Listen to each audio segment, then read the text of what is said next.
प्रिय विद्यार्थियों, कक्षा 10 चैप्टर 3 बहुपद पॉलिनोमियल, इस अध्याय को पढ़ने से पहले कुछ वर्ड ऐसे हैं जिनको जानना जरूरी होता है। जैसे पहला है बीजीय व्यंजक। बीजीय व्यंजक बहुपद के प्रत्येक जगह इसका प्रयोग होगा। बीजीय व्यंजक होता है वे व्यंजक जो अक्सर संख्याओं व मूल संख्याओं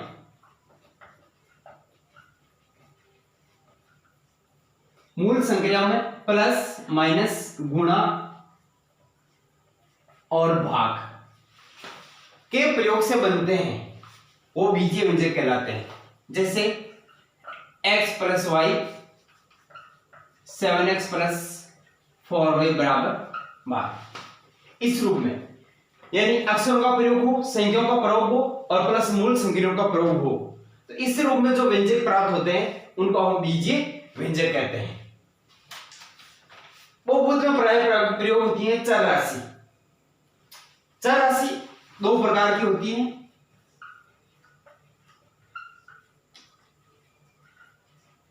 प्रथम है स्वतंत्र चर, सेकंड है आश्रित चर।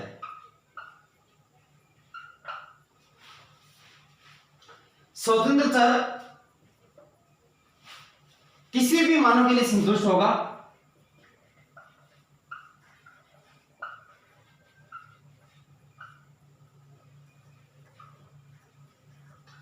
आश्रित चर स्वतंत्र चर पर निर्भर करता है।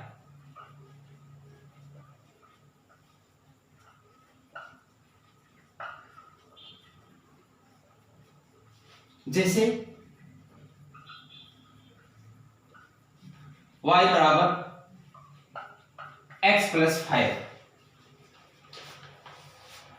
इसमें x एक स्वतंत्र चर है और y एक आश्रित चर है, क्योंकि y का मान x के मान पर निर्भर करेगा। x का मान माना 1 रखते हैं तो y का मान 1 प्लस 5 यानी 6 प्राप्त होगा, यानी y का प्रत्येक मान x के मान पर निर्भर करेगा। अतः x को हम स्वतंत्र चर कहते हैं और y को आश्रित चर कहते हैं। स्वतंत्र चर किसी भी मानों के लिए मौजूद रहता है और आश्रित चर हमेशा स्वतंत्र चर पर निर्भर रहता है। आगे है अचर राशि। अचर राशि एक स्थिर राशि है, यानी कांस्टेंट। जैसे 3, 4, 5, 6 इस रूप में जो सारी संख्याएं हैं उसको हम अचर राशि के रूप में मान रहे हैं। आगे है समीकरण।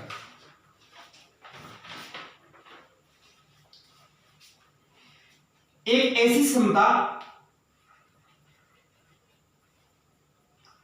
जिसमें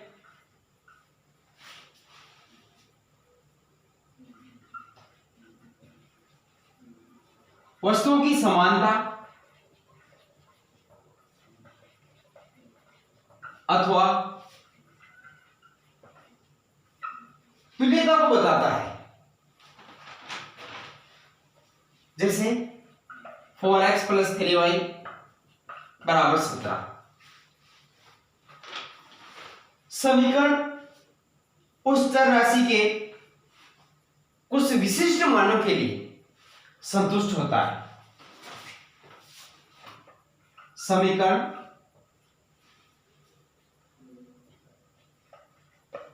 चर राशि के कुछ विशिष्ट मानों के लिए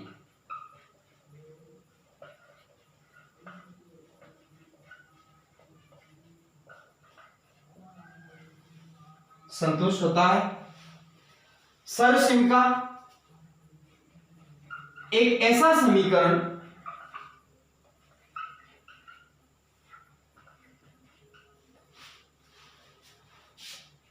जो चर राशि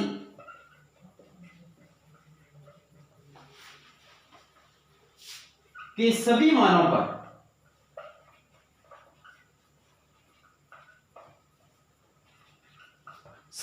पर सत्य होता है। जैसे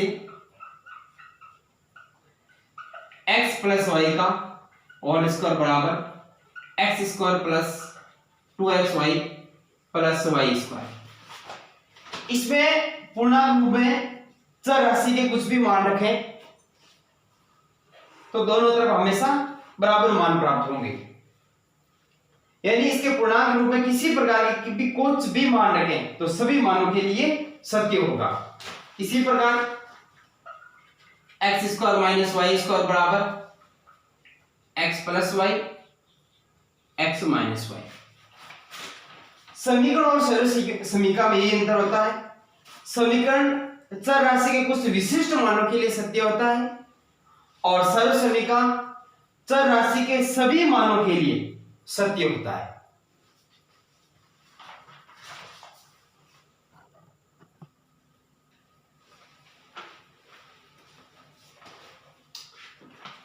आगे है बहुपद। प्रारंभिक बीजगणित में प्लस और माइनस से संबंधित व्यंजक को बहुपद कहते हैं। बहुपद में प्रयुक्त चर की घातांक हमेशा पूर्ण संख्या में होनी चाहिए। यानी कोई भी बहुपद है तो उस चर की x और y हो तो उसकी घातांक हमेशा होल नंबर यानी पूर्ण संख्या में होना चाहिए। जैसे 4x² plus 3x plus 1। x की घात एक पूर्ण संख्या 2 है, x की घात पूर्ण संख्या के रूप में। जैसे आ जाए 4x की घात -2 पूर्णांक संख्या में नहीं होना चाहिए। ये एक बहुपद है और ये बहुपद नहीं है। पदों के आधार पर बहुपद के कई उपनाम हैं। एक पदी बहुपद ऐसे बहुपद जिसमें केवल एक पद हो। जैसे 7x केवल और केवल एक पद होगा तो ऐसे को एक पदी बहुपद कहते हैं। द्विपदी जिसमें दो पद हो। 4x² plus 3 4x plus 1 7x³ plus 4 3x² plus 4x। ऐसे पद जिसमें केवल और केवल दो पद हो उन्हें द्विपदी बहुपद कहते हैं। इसी प्रकार त्रिपदी जिसमें केवल और केवल तीन पद हो उसे त्रिपदी बहुपद कहते हैं।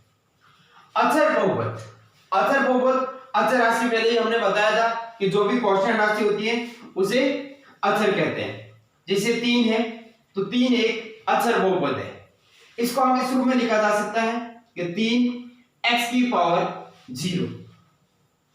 तो इसको हम कह सकते हैं कि एक अचर पद है। x⁴0 का मान हमेशा 1 होता है तो इसको हम कह सकते हैं 3x⁴0।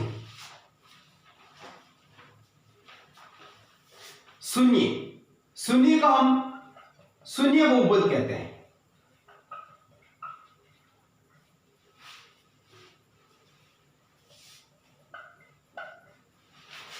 ऐसे कौन कौन से बीजीय व्यंजक जो बहुपद नहीं होते वो निम्न प्रकार है। पहला ऋणात्मक चिन्ह वाले घातांक। ऋणात्मक चिन्ह वाले घातांक अर्थात -2 -3। जैसे x⁻² तो x y या किसी रूप में आ जाए जिसकी पावर -2 हो तो वो बहुपद नहीं कहलाते हैं। सेकंड नंबर है कोई भी पद जो चर से विभाजित हो,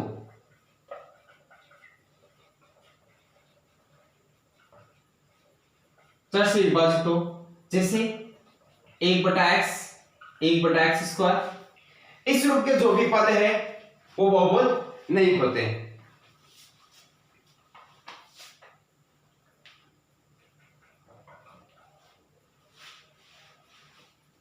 भिन्न वाले चर, भिन्न घातांक वाले चर, जैसे x की पावर 1/3 है, x की पावर 1/4, इस रूप के घातांक वाले चर हैं वो भी बहुपद नहीं होते हैं।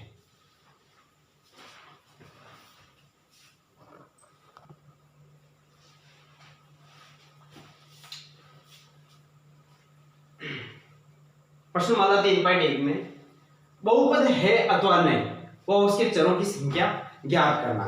जिससे पहला है 3x² - 5x + 13। ये एक बहुपद है क्योंकि x की संपूर्ण घातें पूर्ण संख्या के रूप में है, तो बहुपद है तथा एक चर है। सेकंड नंबर है y² + 2√3। ये भी एक बहुपद है क्योंकि यहां पर y की घात पूर्ण संख्या में है प्लस 2√3 संख्या भले रूट में हो लेकिन y की घात रूट में नहीं होनी चाहिए। y + 3/y इसका हम प्रयोग करें तो y की घात 1 है लेकिन 3/y किसी के पद में विभाजित चर नहीं होना चाहिए, अतः ये बहुपद नहीं है।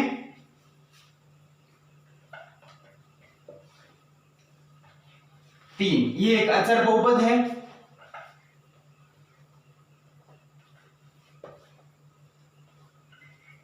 (2√x + √3(x) इसमें देखा जाए तो √x आ गया, अतः ये बहुपद नहीं है। अब है बहुपद के गुणांक।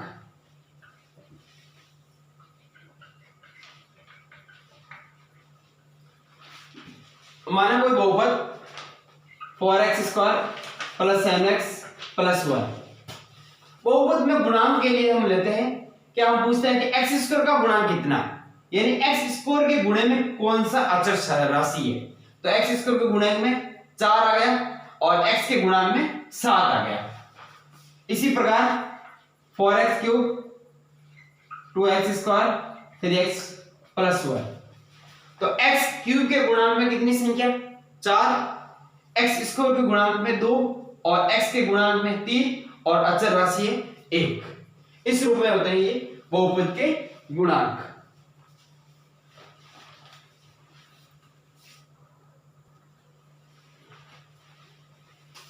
बहुपद की घात, बहुपद की घात देखने के लिए किसी बहुपद में चर की अधिकतम घात बहुपद की घात कहलाती है।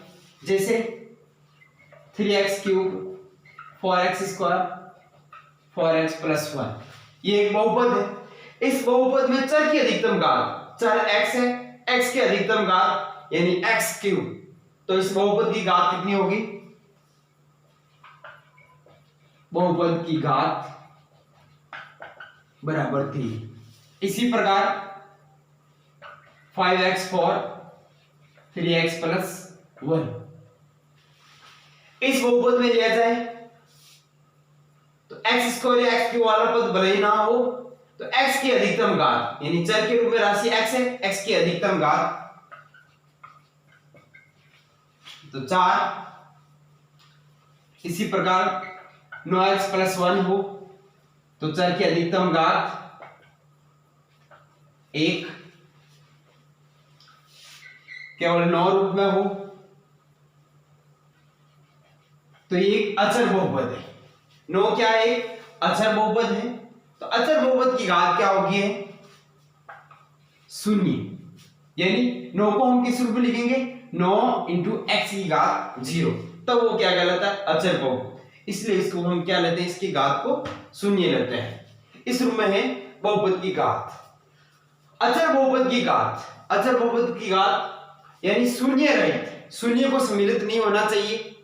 शून्य रहित अचर बहुपद की घात हमेशा 0 होता है, क्योंकि शून्य को सम्मिलित कर देंगे तो शून्य इंटू एक्स की घात एक्स नहीं हो सकेगा, की घात 0 नहीं हो पाएगी। आगे है रेखिक बहुपद। ऐसे बहुपद जिनके चरों की अधिकतम घात 1 हो, रेखिक बहुपद कहलाते हैं। जैसे 4x + 1, और इसका व्यापक पद है ax + b, जहां a is not equal to 0। द्विघाती बहुपद ऐसे बहुपद जिसमें चरों की घात अधिकतम घात 2 हो, चरों की अधिकतम घात 2 हो। इसका व्यापक पद है ax² bx + 1, जहां a is not equal to 0। यानी a का मान 0 नहीं होना चाहिए। यदि a का मान 0 हो जाएगा तो वो रैखिक बहुपद नहीं होगा। x की गुणांक 0 होता तो 0 हो जाएगा। इसी प्रकार ax² a का मान 0 नहीं होना चाहिए। यदि a 0 हो जाए तो वो एक रैखिक बहुपद हो जाएगा, ना कि द्विघात बहुपद। तो ax² + bx + 1 इसकी अधिकतम घात 2 है। इसी प्रकार त्रिघात बहुपद की ax³ bx² + cx + d, जहां a is not equal to 0। तो ये चर की अधिकतम घात 3 है, तो 3 घात वाला बहुपद त्रिघाती बहुपद कहलाता है।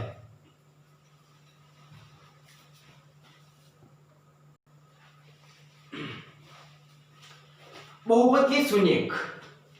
बहुपद का शून्यक, माना कोई एक वास्तविक संख्या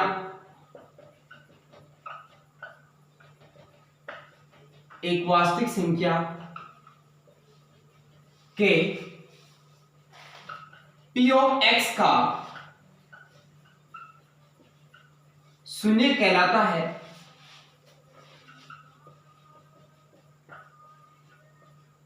यदि p ऑफ k = 0। अतः किसी बहुपद का शून्य ज्ञात करने के लिए कोई k चर के स्थान पर कोई k एक ऐसी वास्तविक संख्या रखने पर यदि उस बहुपद का मान शून्य प्राप्त हो जाए तो उस k को हम बहुपद के शून्य कहते हैं। जैसे दिया हुआ है बहुपद p of x = x³ - 6x² + 11x - 6 का x = 1 पर, यानी x = 1 पर मान ज्ञात कीजिए कि ये इसका शून्यक है या नहीं। x = 1 यानी k = 1 एक ऐसी वास्तविक संख्या होनी चाहिए, तो हम ज्ञात करते हैं कि इसका एक शून्यक है या नहीं। तो p ऑफ 1 बराबर a³ - 6 × a² + 11 × 1 - 6, 1 - 6 + 11 - 6, तो 11 और 1 12 - 12। यानी इस बहुपद में x = 1 रखने पर इस पूरे बहुपद का मान शून्य प्राप्त होता है। अतः इस एक वास्तविक संख्या 1 p ऑफ x का शून्यक है। इस रूप में हम किसी भी बहुपद का शून्य ज्ञात कर सकते हैं।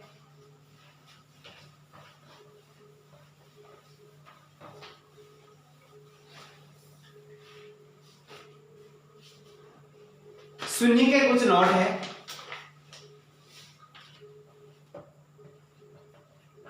पहला है शून्येतर अचर बहुपद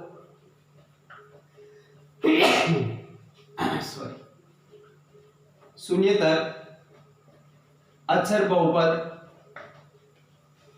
का शून्यक नहीं होता, यानी किसी अचर बहुपद का शून्यक नहीं होता है।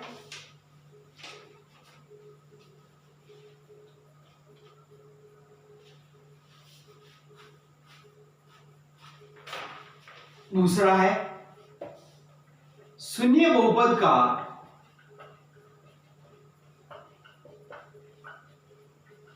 शून्यक एक वास्तविक संख्या होती है। कोई भी वास्तविक संख्या होती है, वास्तविक संख्या होती है। कैसे? जैसे 0 है, 0, अब उसको हम किसी भी संख्या से गुणा करें या जोड़ें, गुणा करें किसी भी संख्या को, जैसे 0 इंटू 7 की तो 0 ही मान प्राप्त हुआ, 0 इंटू 8 किया तो 0 ही प्राप्त हुआ। तो इस शून्य बहुपद में हम कह सकते हैं कि 7 एक इसका शून्यक है, इसमें हम कह सकते हैं 8 एक इसका शून्यक है। अतः शून्य बहुपद का हम कोई भी वास्तविक संख्या उसका शून्यक है। इसी प्रकार अचर बहुपद का शून्यक नहीं होता है। जैसे 7 एक अचर बहुपद है, इसका हम शून्यक नहीं ज्ञात कर सकते हैं क्योंकि शून्यक में हमें चाहिए मान 0। तो 7 का हम यदि शून्य मान प्राप्त करना चाहिए तो इसके गुणा शून्य से करते हैं तो उसका मान शून्य प्राप्त हो जाता है। तो इसलिए बहुपद के मान में किसी प्रकार का परिवर्तन नहीं होना चाहिए। तो अचर बहुपद का शून्यक नहीं होता है।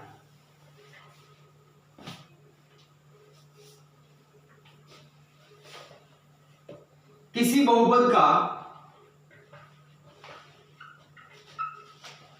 शून्यक शून्य होना आवश्यक नहीं है।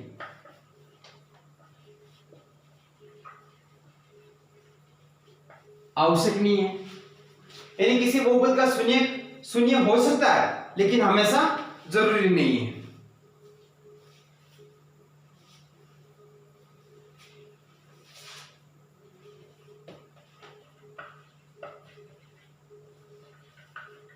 रैखिक बहुपद का शून्यक 1 होता है।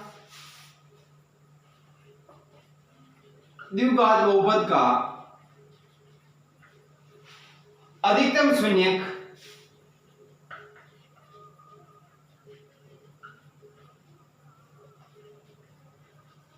शून्यक 2 होता है। इसी प्रकार त्रिघात का अधिकतम शून्यक 3 हो सकता है।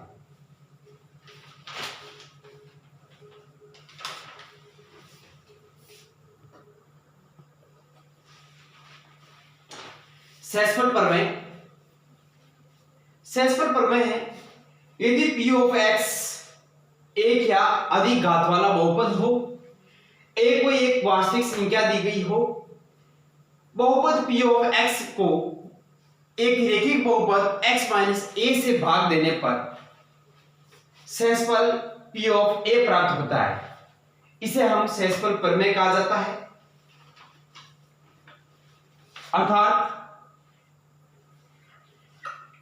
p ऑफ x एक बहुपद है, इस बहुपद को x माइनस a से भाग देने पर शेषफल p ऑफ a प्राप्त होता है तथा भागफल q ऑफ x प्राप्त होता है। आगे हम पढ़ते हैं कि भाग कैसे लिया जाता है।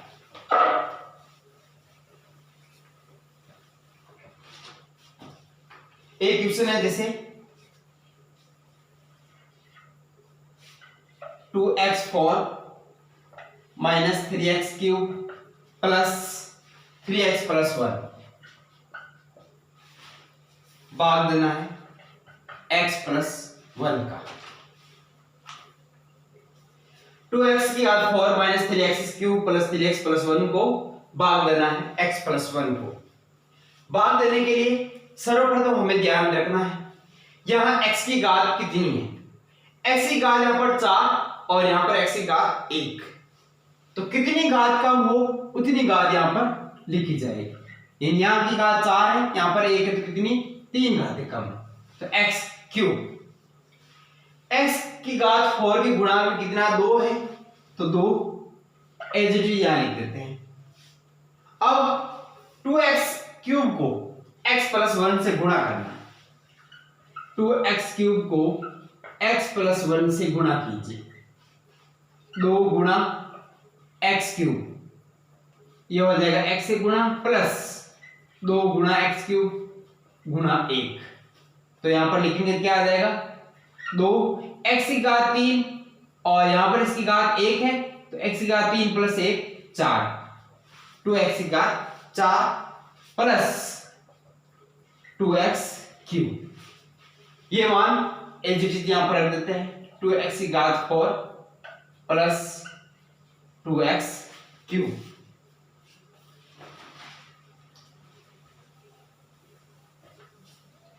यदि यहां पर चिन्ह समान है ऊपर और नीचे वाले पहले अंकों के x की घात 4 के, तो यहां पर लिखें घटाने पर नीचे वाला जो भी दे रखा उसका चिन्ह चेंज हो जाएगा। प्लस है तो माइनस हो जाएगा, माइनस है तो प्लस हो जाएगा। तो क्या आ जाएगा, इसको हम आगे घटा कर लिखेंगे, क्या आ जाएगा 2x की घात 4 और 2x की घात कैंसिल हो जाएगा। अब नीचे वाला चिन्ह काम आएगा माइनस 3x क्यूब और माइनस 2x क्यूब, कितना आ जाएगा माइनस 5x क्यूब और एज इट इज आगे वाला उतार दें 3x प्लस 1। अब नया मान प्राप्त हुआ, नया बहुपद प्राप्त हुआ minus 5x cube plus 3x plus 1। अब इसकी बात इस बहुपद के अंदर देनी है। यहां पर अधिकतम घात 3 है और यहां पर अधिकतम घात 1 है। कितनी का अंतर आ रहा है 2 घात का, तो हम यहां पर लिखते हैं x स्क्वायर। x स्क्वायर लिखने पर x क्यूब का गुणा कितना माइनस 5, एनजीटी जो दिया हुआ है वो लिख देते हैं यहां पर माइनस 5। अब माइनस 5 x स्क्वायर को गुणा करते हैं x प्लस 1 से। माइनस 5 x स्क्वायर गुणा x प्लस 1 से, तो माइनस 5 x स्क्वायर गुणा x, माइनस इंटू प्लस क्या आ जाएगा माइनस, तो माइनस 5 x स्क्वायर गुणा 1, माइनस 5 x क्यूब, x की घात 2 और 1 3 और माइनस 5 x स्क्वायर। ये पद यहां वापस लिख देते हैं माइनस 5 x क्यूब और माइनस 5 x स्क्वायर।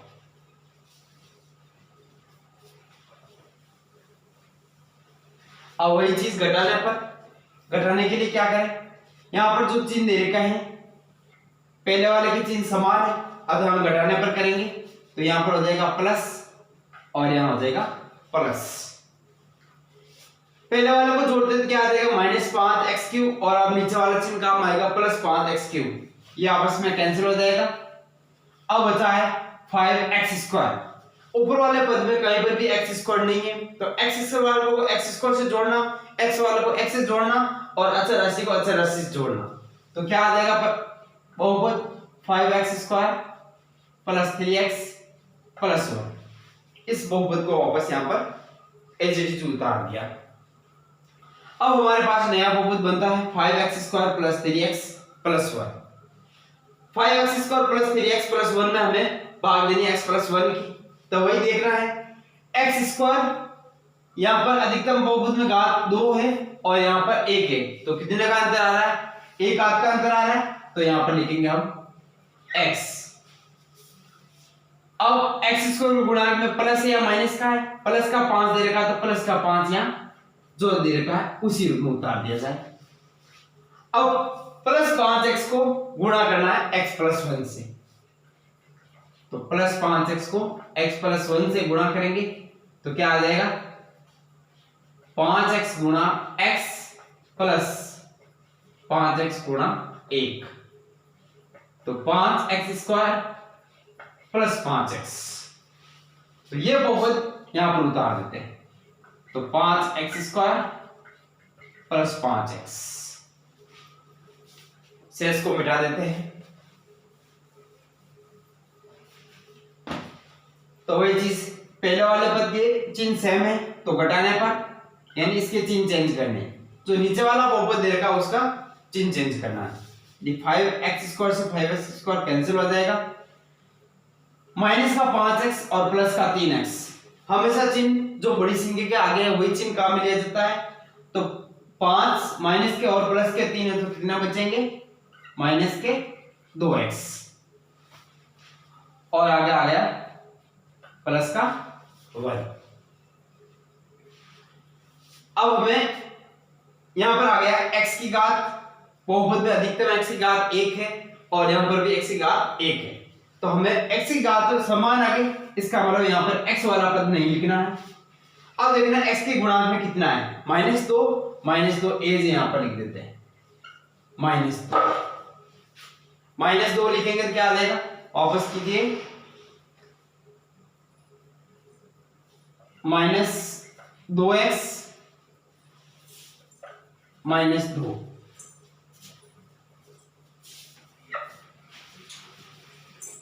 प्रथम पद के समान चिन्ह होने पर इसको घटाया जाता है, तो यहां पर लिखेंगे घटाने पर।